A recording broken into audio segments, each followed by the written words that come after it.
তিন উপায়ে বাজারে ছড়িয়ে পড়ছে নকল কসমেটিক্স। বাদ যাচ্ছে না পার্লার, ফুটপাত, অনলাইনও। নানা রোগে আক্রান্ত ব্যবহারকারী, অপরিপক্ক সন্তান জন্মদানের শঙ্কা। বেগম জিয়ার নাশকতার ৩টি সহ ৪ মামলায় স্থগিতি থাকবে, আপিল বিভাগের আদেশ।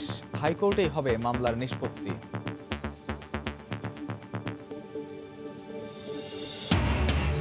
শীতে করোনা পরিস্থিতি খারাপ হতে পারে, সবাইকে আগাম প্রস্তুতি রাখার আহ্বান প্রধানমন্ত্রীর। আন্তরিকভাবে কাজ করার জন্যই দেশে পরিস্থিতি নিয়ন্ত্রণে। ওসি প্রদীপ ও তার স্ত্রীর বাড়ি, ফ্ল্যাট ও গাড়ি ক্রোকের নির্দেশ আদালতের। অবৈধ সম্পদ অর্জনের মামলায় জামিন নামঞ্জুর, জেল কোড মেনে চিকিৎসার ব্যবস্থা। এবং ভারত থেকে পচা পেঁয়াজের ঢলে ব্যবসায়ীদের মাথায় হাত। ২৫০০ টাকার বস্তা বিক্রি হচ্ছে মাত্র ১০০ টাকায়। একদিন পরই ফের বন্ধ আমদানি।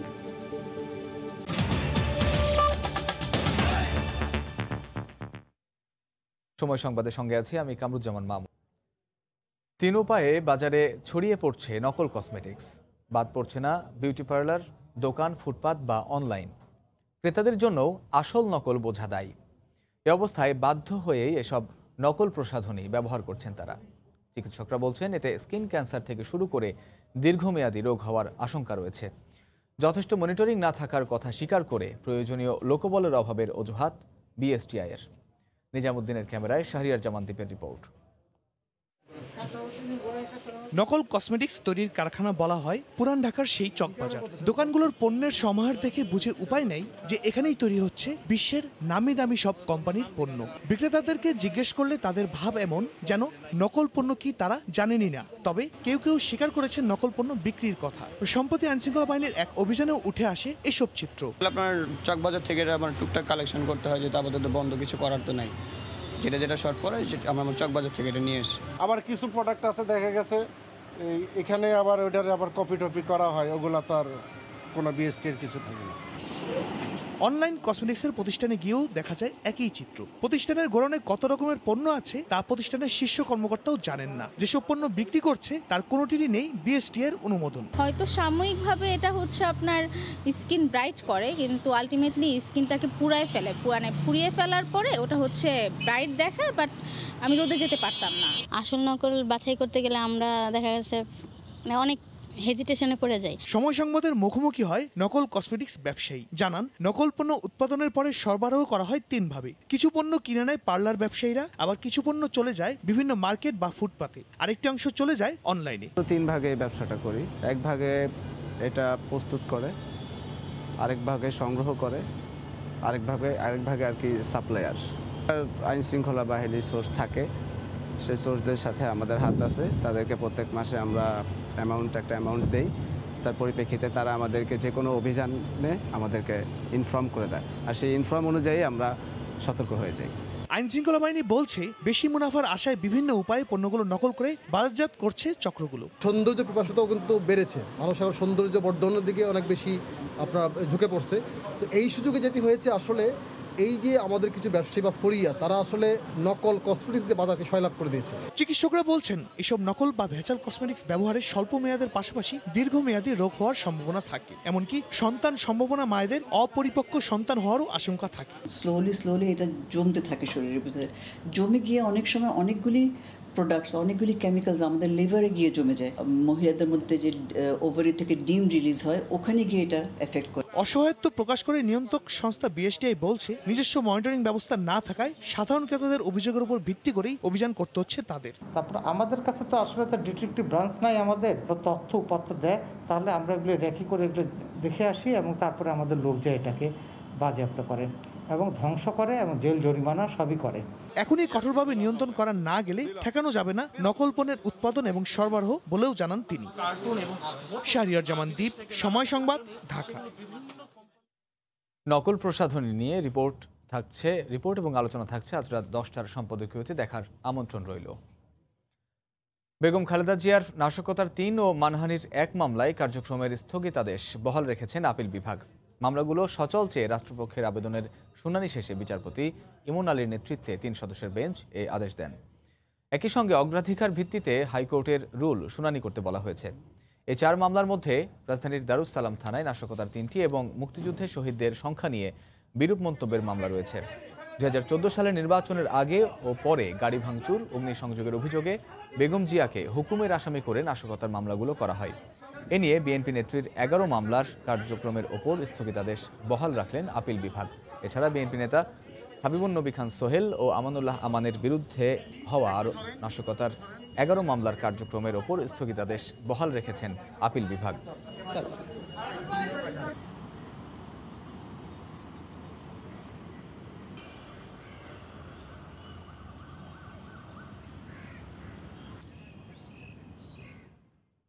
সবার আন্তরিক প্রচেষ্টায় দেশে করোনা মোকাবিলা করা সম্ভব হয়েছে উল্লেখ করে প্রধানমন্ত্রী শেখ হাসিনা বলেছেন, শীতে মহামারী পরিস্থিতি খারাপ হতে পারে, তাই আগাম প্রস্তুতি রাখতে হবে সবাইকে। সকালে প্রধানমন্ত্রীর ত্রাণ ও কল্যাণ তহবিলে অনুদানের চেক গ্রহণ অনুষ্ঠানে একথা বলেন তিনি। জানান, আর্থিক প্রতিষ্ঠানগুলো সুষ্ঠুভাবে পরিচালনায় সংশ্লিষ্টদের আরও উদ্যোগী হতে হবে। করোনা মহামারীতে আক্রান্ত হওয়ার 7 মাস পার করছে দেশ। ভয়াবহ এই ভাইরাস মোকাবিলায় প্রশিক্ষিত জনবল, চিকিৎসা ও সুরক্ষা সামগ্রী, পর্যাপ্ত জ্ঞান সহ সংকট ছিল অনেক কিছুরই। জীবন বাঁচানোর বাস্তবতায় লকডাউনে বড় চ্যালেঞ্জ ছিল জীবিকা নির্বাহের বিষয়টিও। সচেতনতা ও সার্বিক ব্যবস্থাপনায় পরিস্থিতি এখনও ভালো বিশ্বের অন্যান্য দেশের তুলনায়। এই সময়ে সরকারের আর্থিক সহায়তা ও প্রণোদনা পরিস্থিতি স্বাভাবিক করতে বড় ভূমিকা রেখেছে। সরকারের সক্ষমতা বাড়াতে রোববারও প্রধানমন্ত্রীর ত্রাণ ও কল্যাণ তহবিলে চেক হস্তান্তর করেছে সমাজের বিভিন্ন ব্যক্তি প্রতিষ্ঠান। গণভবন থেকে অনলাইনে যুক্ত হয়ে এসব অনুদান গ্রহণ করেন প্রধানমন্ত্রী শেখ হাসিনা। তিনি বলেন, মহামারী ঠেকাতে সবার সম্মিলিত প্রচেষ্টা ও প্রস্তুতি আগামীতেও জারি রাখতে হবে। করোনা ভাইরাসে দেখা গেছে যে আমাদের সকলেই খুব আন্তরিকতার সাথে কাজ করেছে, সবাই, আমি কারো বাদ দিতে পারবো না। তো সেই জন্য হয়তো এটা আমরা মোকাবেলা করতে সক্ষম হয়েছে। তবে সামনে শীত আর একটু হয়তো খারাপের দিকে যেতে পারে, তবুও আমাদের এখন থেকে প্রস্তুতি থাকতে হবে। ব্যবসা, ব্যাংকিং সহ আর্থিক খাতের সুব্যবস্থাপনা বজায় রাখতে সরকারের উদ্যোগগুলো তুলে ধরেন প্রধানমন্ত্রী।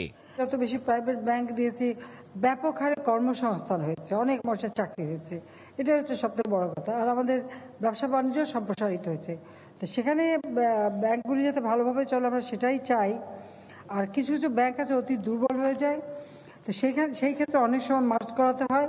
তো সেটা তো বিবেচনা করে দেখতে হবে যে কোনটা ঠিকমতো চলছে বা কোনটা চালাতে পারছে কিনা, বা সেগুলি বিবেচনা করেই করা হবে, অবিবেচনা করে কিছু করা হবে না। ব্যবসা সহ সার্বিক খাতে ধীরে ধীরে প্রাণচাঞ্চল্য ফিরছে বলেও উল্লেখ করেন সরকার প্রধান। দেবাশিস রায়, সময় সংবাদ, ঢাকা। স্বাস্থ্য অধিদপ্তরের হিসেবে করোনায় আক্রান্ত হয়ে দেশে গত 24 ঘন্টায় 26 জন মারা গেছেন। নতুন শনাক্ত হয়েছেন 1544 জন রোগী। এ নিয়ে দেশে মোট রোগীর সংখ্যা 3,48,916 জন।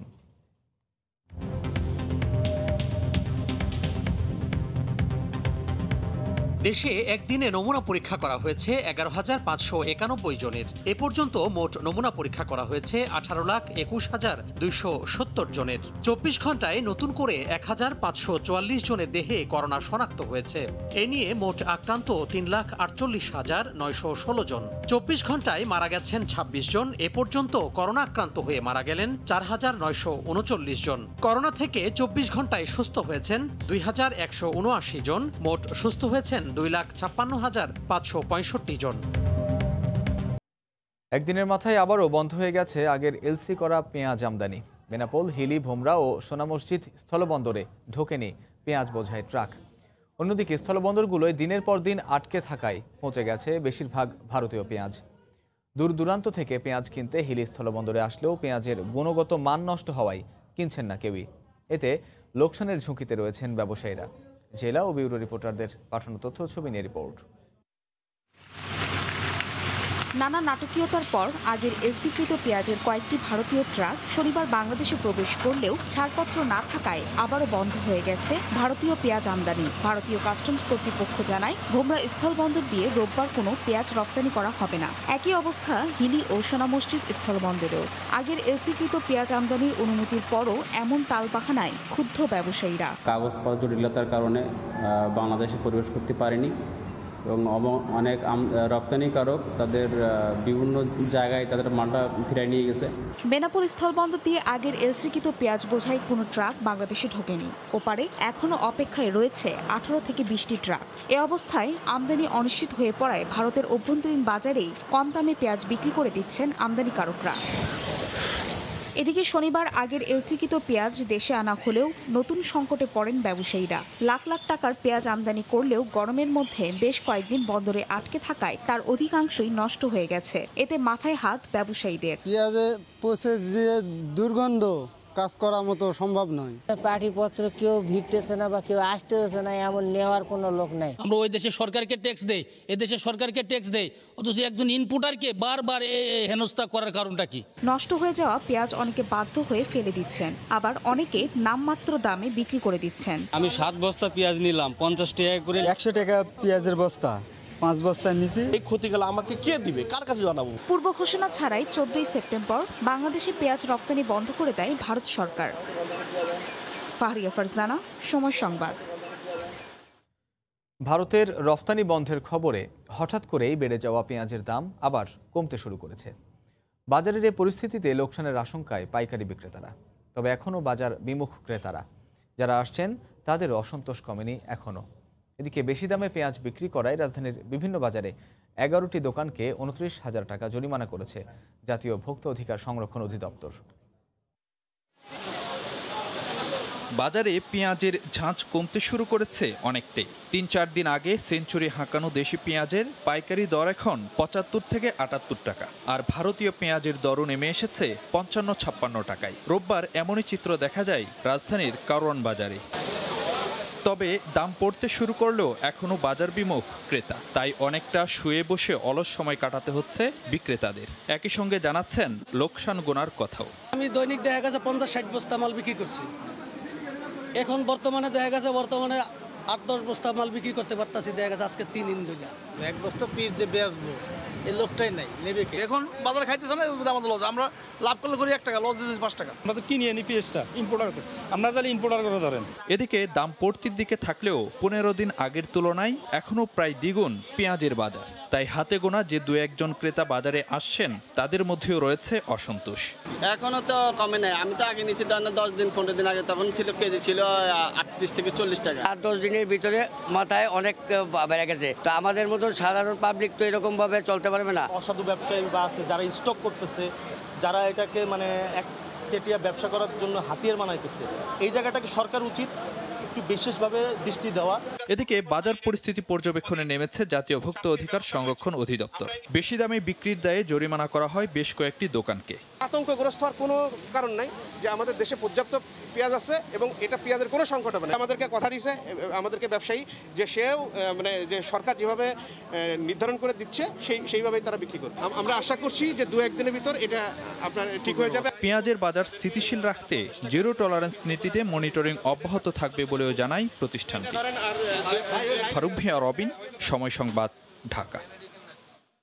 দেশে পেঁয়াজের পর্যাপ্ত মজুদ আছে বলে জানিয়েছেন বাণিজ্যমন্ত্রী টিপু মুনশি।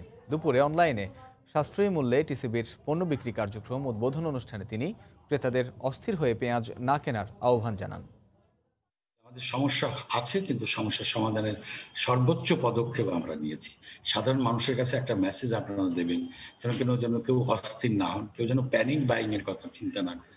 যা প্রয়োজন ততটুকুই যদি কেনে তাহলে কিন্তু আমাদের সমস্যা হবে না। আমাদের দেশে প্রচুর মজুদ আছে এবং যেটুকু শর্টফল আছে আশা করছি আমরা খুব শীঘ্রই সেটা দেশে পৌঁছবে। 1 মাসের মধ্যেই আমরা বলেছি টার্কি থেকে বড় পরিমাণ পেঁয়াজ আসবে, মায়ানমার থেকে পেঁয়াজ আসতে শুরু করেছে। অবস্থাটা আমাদের হাতের মধ্যেই রয়েছে। আবারও বিশৃঙ্খল রাজধানীর গণপরিবহন ব্যবস্থা। নির্দেশনা থাকলেও অনেকে মানছেন না স্বাস্থ্যবিধি। এ অবস্থায় সড়কে শৃঙ্খলা ফেরানোর পাশাপাশি জনসাধারণকে মাস্ক পরা নিশ্চিত করতে কঠোর অবস্থানে ডিএমপির ট্রাফিক বিভাগ। আহমেদ সালেহিনের রিপোর্ট। এবছরের মার্চের মাঝামাঝি করোনার প্রাদুর্ভাব বাড়লে ঘরবন্দি হন সাধারণ মানুষ। সড়কে শূন্যের কোটায় নেমে আসে যানবাহনের সংখ্যা। তবে সরকারি নির্দেশনায় শৈথিল্য আসলে দীর্ঘ 6 মাসেরও বেশি সময় পর আবারও পুরনো চেহারায় নগরের সব সড়ক। কোভিড পরিস্থিতি স্বাভাবিক না হলেও চাপ বেড়েছে ট্রাফিক নিয়ন্ত্রণে, তীব্র হচ্ছে যানজট।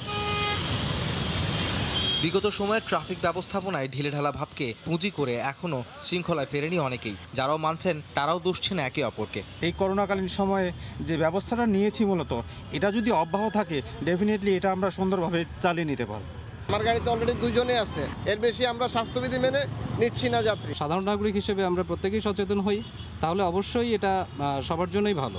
শর্ত থাকলেও গণপরিবহনে এখনও চোখে পড়ছে স্বাস্থ্যবিধি না মানার প্রবণতাও। অজুহাত ছিল বরাবরের মতোই।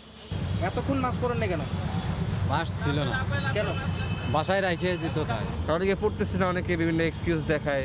আমরা মাস্ক ছাড়া যাত্রী উড়াই না। তাদের মাস্ক পরে চলতে হবে, নাহলে তাদেরকে ফাইন করা উচিত। ট্রাফিক পুলিশ বলছে সড়কে শৃঙ্খলা ফেরাতে হিমশিম খাচ্ছেন তারা। রাস্তায় প্রেশার আগে থেকে অনেক বেশি বাড়ছে, আমরা এগুলো এখন চেক করতেছি, আমরা ফল পাচ্ছি, আইনগত ব্যবস্থাও নিচ্ছি। মোটামুটি যান চলাচল করোনার আগে যেমন ছিল সেরকম প্রায় স্বাভাবিকের পর্যায়ে আছে। আমরা আমাদের ঊর্ধ্বতন কর্তৃপক্ষের নির্দেশে আগে যেরকম করতাম সেরকমই কাজ করে যাচ্ছি। ট্রাফিক বিভাগের ঊর্ধ্বতন কর্মকর্তারা হুঁশিয়ারি দিয়ে বলছেন, মানবিক কারণে কয়েক মাস ছাড় দেওয়া হলেও যানবাহনের চাপ বৃদ্ধি পাওয়ায় বিশৃঙ্খল সড়কে শৃঙ্খলা ফেরাতে কঠোর হচ্ছেন তারা। করোনার আগে যে ডেপ্লয়মেন্টটা ছিল সেই ডেপ্লয়মেন্টই কিন্তু এখন আছে, একদম অ্যাজ ইউজুয়াল ডেপ্লয়মেন্ট চলে এসছে। করোনার কারণে হয়তো অল্প একটু হয়েছিল, এখন শৈথিল্য নাই। আমরা বলবো যে ট্রাফিকের একদম ফুল সুইং এ কাজ করতেছে। সড়কে শৃঙ্খলা ও গণপরিবহনে সামাজিক স্বাস্থ্যবিধি নিশ্চিতে জনসাধারণের ব্যক্তি সচেতনতার বিকল্প নেই বলে মনে করে ট্রাফিক বিভাগ। আহমেদ সালেহিন, সময় সংবাদ, ঢাকা। রাজধানীর ড্যামরার কোনাপাড়ায় স্টিল মিলে লোহা গলানোর সময় বিস্ফোরণে দগ্ধ হয়েছেন 5 শ্রমিক। শনিবার রাত 12টার দিকে কোনাপাড়ার সাহারা স্টিল মিলে এ দুর্ঘটনা ঘটে। আহতরা জানান, প্রতিদিনের মতো শনিবার রাতে স্টিল মিলে কাজ করার এক পর্যায়ে গলিত লোহার ভাটটির ভেতর থেকে বিস্ফোরণ হতে শুরু করে। এ সময় কাজ করতে থাকা 5 শ্রমিক দগ্ধ হন। পরে তাদের উদ্ধার করে শেখ হাসিনা জাতীয় বার্ন অ্যান্ড প্লাস্টিক সার্জারি ইনস্টিটিউটে ভর্তি করা হলে প্রাথমিক চিকিৎসা শেষে এই দুজনকে ছেড়ে দেওয়া হয়। বাকি 3 জনের অবস্থা গুরুতর হওয়ায় তাদের ভর্তি রাখা হয়েছে। ইনস্টিটিউটের প্রধান সমন্বয়ক ডাক্তার সামন্তলাল সেন জানান, দগ্ধদের মধ্যে আল আমিনের শরীরের 28%, জসিমউদ্দিনের 20% ও ইয়ার হোসেনের 40% পুড়ে গেছে।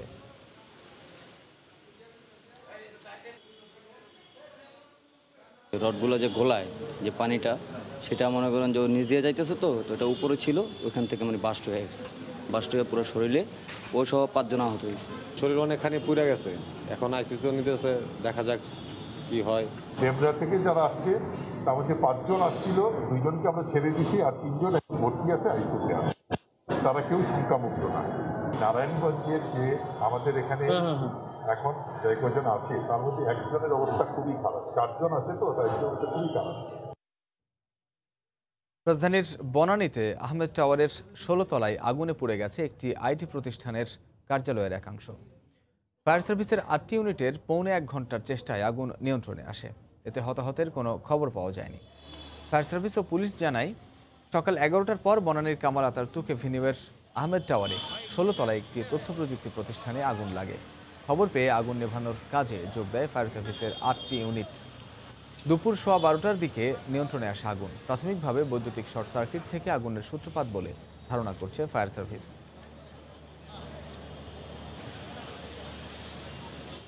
কোনো তলায় আগুন লাগছে এটা বলার পরে আমরা সবাই কলিগ যারা ছিল সবাইকে ইনফর্ম করে আমরা সাথে সাথে বের হয়ে যাই। আস্তে আস্তে অনেক লোক ভিতর থেকে নেমে আসলো, নেমে আসার পরে ফায়ার সার্ভিস আসলো, আসার পরে আমাদের সবাইকে বললো যে আপনারা সরে যান, আমরা কাজ করতেছি। কর্পোরেট অফিস ছিল, তো এখানে নির্মাণ কাজও চলছিল, তো আগুন কিভাবে লেগেছে আমরা তদন্ত সাপেক্ষে, এটা তদন্ত কমিটি অধিদপ্তর থেকে হবে, তখন তদন্ত কমিটি বের করবে কি কারণে আগুন লেগেছে। তথ্যমন্ত্রী ডক্টর হাসান মাহমুদ বলেছেন, বেগম খালেদা জিয়ার সাজা স্থগিতের বিষয়ে মহাসচিব সহ বিএনপি নেতাদের বিভিন্ন বক্তব্যে মনে হচ্ছে তাদের নেত্রীর সাজা স্থগিত না করাই ভালো ছিল। দুপুরে সচিবালয়ে সাংবাদিকদের একথা বলেন তিনি। আওয়ামী লীগ বিচার বহির্ভূত হত্যাকাণ্ডে বিশ্বাস করে না বলেও এ সময় মন্তব্য করেন তিনি। মির্জা ফখরুল ইসলাম আলমগীর যেভাবে কথাবার্তাগুলো বলছেন, তাদের অন্যান্য নেতারা যে কথাবার্তাগুলো বলছেন, এতে মনে হচ্ছে মাননীয় প্রধানমন্ত্রী যে মহানুভবতা দেখিয়েছেন এদিন না দেখালেই ভালো হতো। কারণ তিনি শাস্তিপ্রাপ্ত সাজাপ্রাপ্ত আসামি, তার তো কারাগারের ভিতরেই থাকার কথা ছিল। মির্জা ফখরুল ইসলাম আলমগীর সাহেবের উচিত ছিল এই মহানুভবতার জন্য মাননীয় প্রধানমন্ত্রীকে ধন্যবাদ জানানোর, কৃতজ্ঞতা জানানো, এবং ভবিষ্যতে যখন এই প্রসঙ্গ আসবে তখন জনগণের পক্ষ থেকে হয়তো বলা হতে পারে বা এখনই বলা হতে পারে তাকে আবার কারাগারে পাঠানো হোক। জোয়ারের পানির প্রচণ্ড চাপে ভাঙছে সড়ক, বিধ্বস্ত হয়েছে জেলা পরিষদের একটি রিসোর্ট। কক্সবাজারের মেরিন ড্রাইভ সড়কের হিমছড়ি পয়েন্টে জিও ব্যাগ দিয়েও রক্ষা করা যাচ্ছে না স্থাপনা। ব্যবসায়ীদের দাবি, মেরিন ড্রাইভ সড়কের গুরুত্বপূর্ণ এই পয়েন্টটি দ্রুত টেকসই বেড়িবাঁধ দিয়ে রক্ষা করা দরকার। সজ্জাদুন রুবেলের তথ্য ও ছবি নিয়ে রিপোর্ট। বিশ্বের দীর্ঘতম সমুদ্র সৈকতের পার ঘেঁষে নির্মিত কক্সবাজার টেকনাফ দীর্ঘ ৮০ কিলোমিটার মেরিন ড্রাইভ সড়ক। এই সড়কটির কারণে পাল্টে গেছে কক্সবাজারের পর্যটন খাত। মেরিন ড্রাইভ সড়কের হিমছড়ি পয়েন্ট, এই পয়েন্টে সাগরের পানির প্রচণ্ড চাপে বিধ্বস্ত জেলা পরিষদের একটি রিসোর্ট। ভবনের নিচে সরে গেছে মাটি, ফাটল ধরে ধসে পড়েছে নানা অংশ। একই অবস্থা এই পয়েন্টের মেরিন ড্রাইভ সড়কের অংশ, জিও ব্যাগ দিয়েও রক্ষা করা যাচ্ছে না। এছাড়া শতাধিক ব্যবসা প্রতিষ্ঠান ঝুঁকিতে পড়ায় আতঙ্কে রয়েছেন ব্যবসায়ীরা। 1 মাসের ভিতর বেশি ক্ষয়ক্ষতি হচ্ছে, আমার দোকানটা ভাঙে পড়ে গেছে, অনেক ক্ষতি হয়ে গেছে। পাশে একটা জেলা পরিষদের বিল্ডিং আছে, ওইটাও ভাঙে গেছে, ওইটাও সাগরের মধ্যে চলে গেছে। ভাঙন ধরছে এখানে, এই ভাঙ এগুলো কাজ করতেছে না, তো আমরা তো অনেক কষ্ট পাবো এগুলো, এখানে ইনকাম সোর্স বন্ধ হয়ে যাবে আমাদের। কক্সবাজারের পর্যটনে গুরুত্বপূর্ণ ভূমিকা রাখছে মেরিন ড্রাইভ সড়ক, তাই পর্যটন শিল্প ও মেরিন ড্রাইভ সড়কের ঝুঁকিপূর্ণ অংশটি দ্রুত রক্ষার দাবি পর্যটন সংশ্লিষ্টদের। এটা যদি কোনো ক্ষতির সম্মুখীন হয়, আসলে এটা একটা পর্যটনের জন্য মানে কক্সবাজারের জন্য এটা বিশাল ক্ষতি আসবে এবং একটা নেতিবাচক পর্যটকদের মধ্যে পড়বে। মাননীয় প্রধানমন্ত্রীর কাছে জোর দাবি জানাচ্ছি, যেহেতু আমাদের এই একটা স্থায়ীভাবে এই বেরিবানটা নির্মাণ হয়। অবশ্য জেলা প্রশাসক জানালেন, মেরিন ড্রাইভ সড়কের ঝুঁকিপূর্ণ অংশটি রক্ষায় পানি সম্পদ মন্ত্রণালয় ও সেনাবাহিনী কার্যকরী ব্যবস্থা নেবে। পানি সম্পদ মন্ত্রণালয় এবং 16 ECBর পক্ষ থেকে কার্যকরী ব্যবস্থা গ্রহণ করা হবে। আমরা তাদের সাথে সে বিষয়গুলো শেয়ার করেছি, তাদেরকে জানিয়েছি। সেনাবাহিনীর তত্ত্বাবধানে মেরিন ড্রাইভ সড়কটি নির্মিত হবার পর 2017 সালের 6 মে চলাচলের জন্য উদ্বোধন করা হয়। জোয়ারের পানিতে সড়কটির হিমছড়ি পয়েন্টে 5 কিলোমিটার ঝুঁকিতে রয়েছে বলে দাবি ব্যবসায়ীদের। সময় সংবাদ, কক্সবাজার। সিরাজগঞ্জে যমুনা নদীর ভাঙনের তীব্রতা কমলেও আতঙ্কে রয়েছেন নদী তীরের বাসিন্দারা। সরিয়ে নিচ্ছেন বসতঘর, কেটে ফেলা হচ্ছে গাছপালা। শনিবার সদর উপজেলার 5 ঠাকুরি গ্রামে একটি জামে মসজিদ সহ বেশ কয়েকটি বসতভিটা নদীগর্ভে বিলীন হয়ে যায়। রোববার সকাল থেকে নতুন করে কোথাও ভাঙন দেখা যায়নি, তবে আতঙ্কে গাছপালা ও বসতঘর সরিয়ে নিচ্ছেন বাসিন্দারা। এদিকে ভাঙন ঠেকাতে বালু ভর্তি জিও ব্যাগ ফেলা হচ্ছে বলে জানিয়েছেন স্থানীয় পানি উন্নয়ন বোর্ড কর্মকর্তা।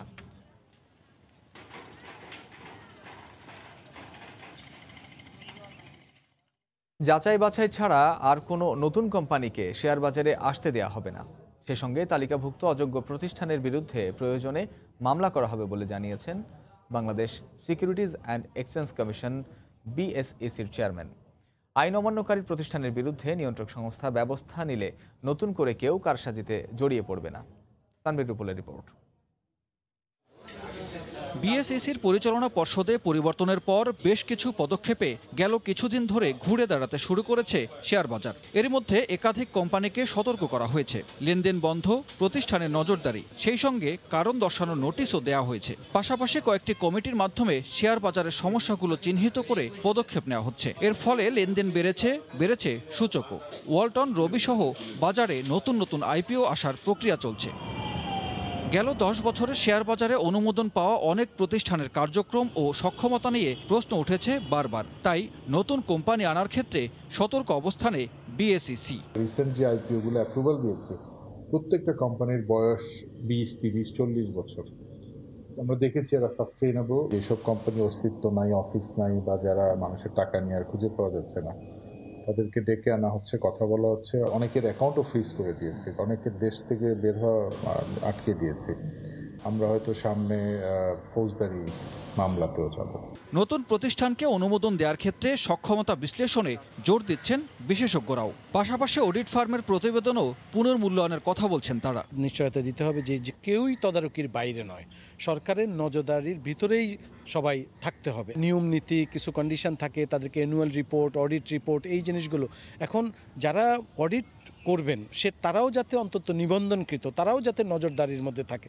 ঢাকা স্টক এক্সচেঞ্জে 362টি ও চট্টগ্রাম স্টক এক্সচেঞ্জে 317টি নিবন্ধিত কোম্পানি আছে। তানভীর রুপল, সময় সংবাদ, ঢাকা। আত্মীয় স্বজন, পাড়ার প্রতিবেশীর দাবি 1971 সালে আসমা বিবির বয়স ছিল ৩ বছর আর জাতীয় পরিচয়পত্রে ৮ বছর ৩ মাস। অথচ মুক্তিযুদ্ধের সময় নিজেকে ২১ বছরের যুবতী দাবি করে বীরাঙ্গনা মুক্তিযোদ্ধার আবেদন করেছেন জয়পুরহাট মহিলা আওয়ামী লীগের এক নেত্রী। এ ঘটনায় খোদ আওয়ামী লীগেরই এক নেতার অভিযোগে বেরিয়ে আসছে একের পর এক জালিয়াতির প্রমাণ। তবে পুনরায় তদন্ত করার কথা বললেও ক্যামেরার সামনে কথা বলতে রাজি হননি জেলা প্রশাসক কিংবা উপজেলা নির্বাহী কর্মকর্তা।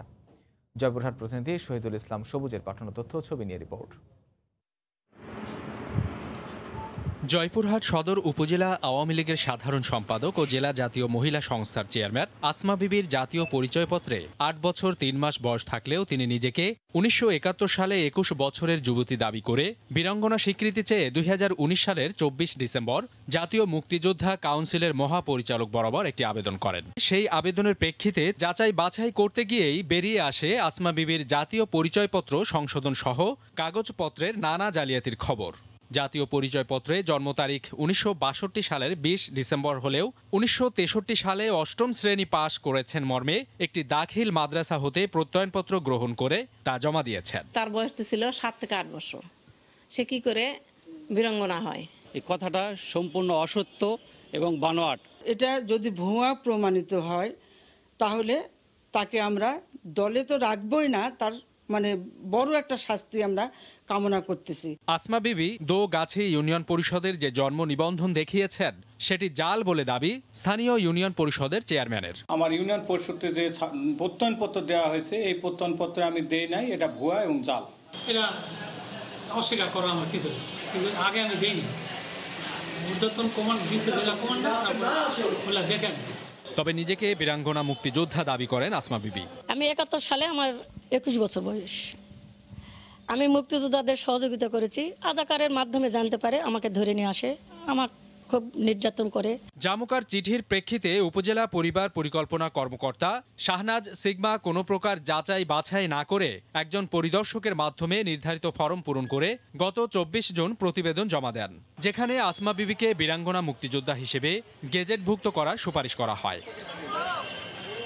সময় সংবাদ, জয়পুরহাট। দেশের বাইরের করোনা পরিস্থিতির খবর। ইউরোপের দেশগুলোতে আবারও বাড়ছে করোনা সংক্রমণ।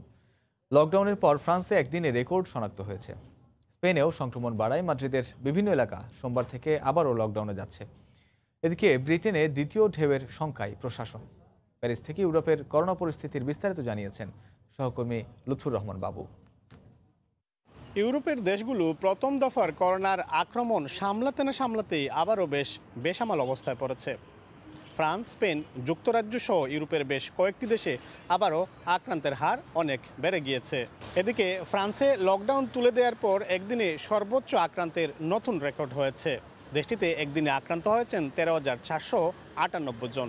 আর আক্রান্তের হার বেড়ে যায় ফ্রান্সের নিস, মার্সাই সহ অন্যান্য শহরে আবারও নতুন করে বিধিনিষেধ আরোপ করেছে স্থানীয় কর্তৃপক্ষ।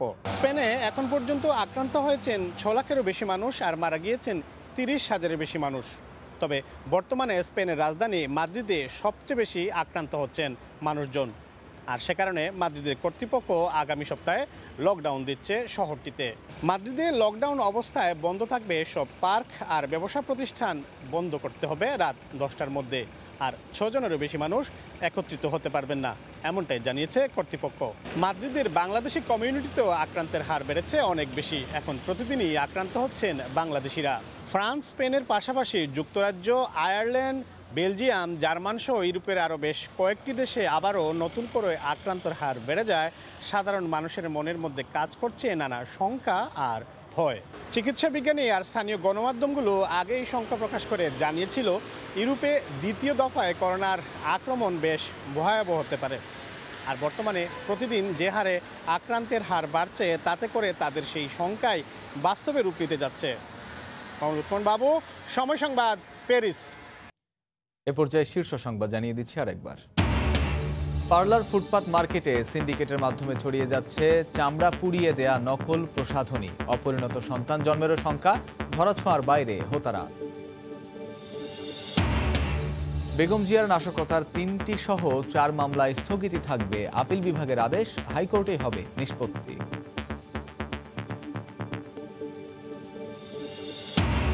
এবং শীতে করোনা পরিস্থিতি খারাপ হতে পারে। আগাম প্রস্তুতির আহ্বান প্রধানমন্ত্রীর, আন্তরিকভাবে কাজ করাতেই দেশে পরিস্থিতি নিয়ন্ত্রণে।